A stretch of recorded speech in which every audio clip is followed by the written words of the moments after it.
hadis Abu Umamah Al-Bahili, suatu ketika Nabi SAW bermimpi, dan mimpi Nabi merupakan apa? Wahyu.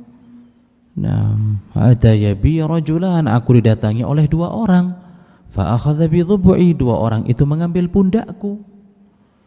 Nah, intalik wahai Muhammad sallallahu alaihi wasallam, berjalanlah.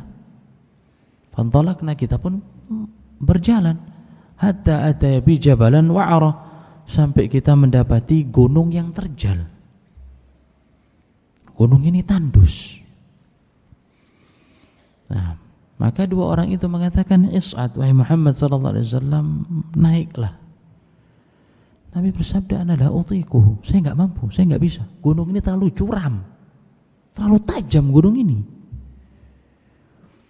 Kata dua orang tersebut, sanuzahiluhu lak, kita akan mudahkan kepada engkau. Fantalakna, kita pun terus berjalan hatta bisawadil jibal, ketika kita sudah berada di pertengahan gunung, di kegelapan malam, idza bi aswatin syadidah, kita mendengar suara yang keras. Nabi pun bertanya, ma hadhil aswat, suara apa ini?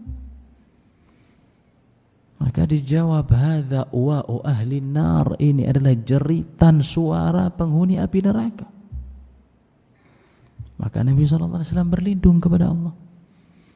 Fantalakna, kita pun terus melanjutkan perjalanan hatta ataina biqaumin mu'allikina bi'arakibihim, sampai kami mendapati suatu kaum yang mereka bergantung di atas tumitnya.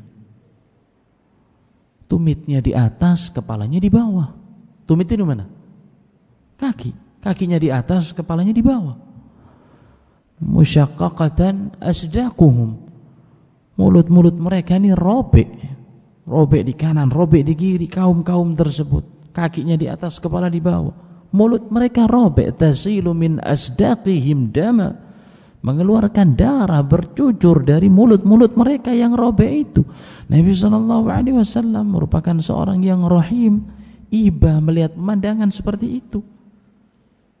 Beliau pun bertanya, subhanallah ma hadhan, subhanallah ma haula, suci Allah subhanahu wa ta'ala, apa yang mereka amalkan, apa yang mereka perbuat, apa yang mereka lakukan, sampai seperti itu penampakannya yang dilihat oleh Nabi SAW. Maka dijawab, haula alladzina yuftiruna qabla tahillati shaumihim, mereka adalah kaum yang berbuka sebelum waktunya, alias mokel. Nah, bukan orang-orang yang punya uzur, sehat walafiat, bukan orang sakit, segar bugar, bukan tua renta, bukan kakek nenek, mukim, bukan musafir, wanita enggak haid, enggak nifas, enggak hamil, enggak menyusui. Tiba-tiba di pertengahan siang, di pertengahan hari, enggak ada sebab, enggak ada uzur, tahu-tahu membatalkan puasa, makan dan minum. Sabda Nabi SAW, haula alladzina yuftiruna qabla tahillati shaumihim, mereka orang yang berbuka sebelum waktunya. Kalau Nabi menyebutkan kata berbuka, berarti asalnya mereka ini apa?